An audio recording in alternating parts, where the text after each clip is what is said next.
Hi, I'm Nancy and Abnett from Monroe Realty, and we're trying to project some wonderful stories of important things in our community. We're here today at the Ike Hamilton Exposition building here, and I have two of the people who made it possible. Now, Sarah Goldson, could you tell us a little bit about your father, Mr. Ike Hamilton, and how this vision came about for him, his past, and how it happened? Well, Daddy started out in 1930 as a rodeo clown. He loved it, just thought it was wonderful, and he was hurt and could no longer do that. And while he was recuperating, a friend took him to auctions, and Daddy sold pencils and ice cream bars.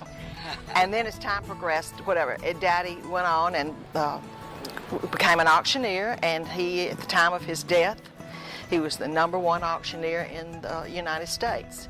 He sold everything from shipyards to purebred animals and animals that were not purebred, all sorts of things, properties, everything, and was very successful.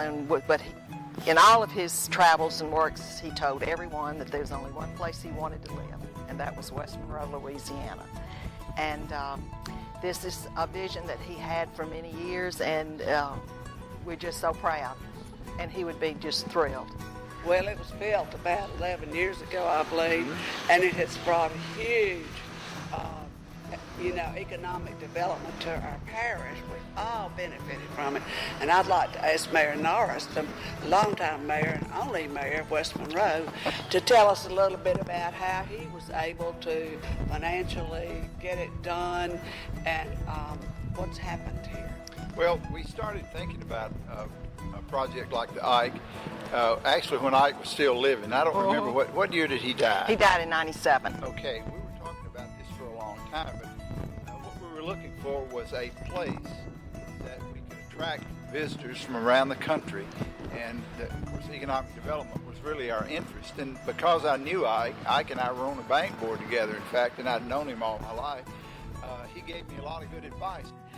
What about the economic impact on Washita Parish with hotels? You have 3 hotels right here, but I mean, people are all over the mall, the restaurants. Well, it's really interesting. I always have a great time when there's a really big event, and there are a lot of really big events, but I always drive around the Ike and look at the license plates. You can see people are here from every state in the union. You see, in fact, we had an event not long ago where we had some international people fly in and bring in some livestock.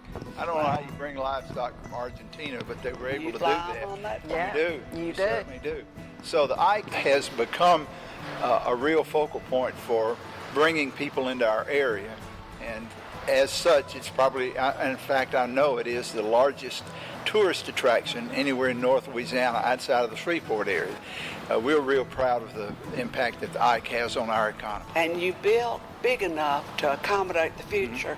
When I see you built it 12 years ago, and it's still perfectly big enough. It is. The design is very innovative. It'll seat about 3,000 people. But the limiting factor most of the time on livestock type events is how many stalls do you have? How many places do you have for cattle or horses?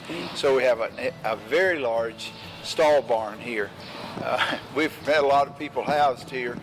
Beside livestock, we've had a couple of hurricanes. That's right. From South Louisiana came up here, and they brought their livestock with them. So we had horses and cows and pigs and dogs and sheep, and the Ike was filled up. Can I say something on that vein? My children live in South Louisiana, and after Katrina, of course, I'm back and forth down there, and I had a person say, "Oh, you're from West Monroe? Well, we left and went there to the Ikes. Are you familiar with the Ike?" I said, "Oh, yes, sir, I sure am." And so he went on to praise this entire area, and he praised the churches. He said everybody was so wonderful, and said that mayor said he came by to check on us twice a day, and he was very nice. So I was just tickled because he had no idea that I knew anything about the Ike or whatever. So I did after he gave me the spiel. I wanted to know if there was anything wrong, and there wasn't. So. You would have disavowed us. Oh, no.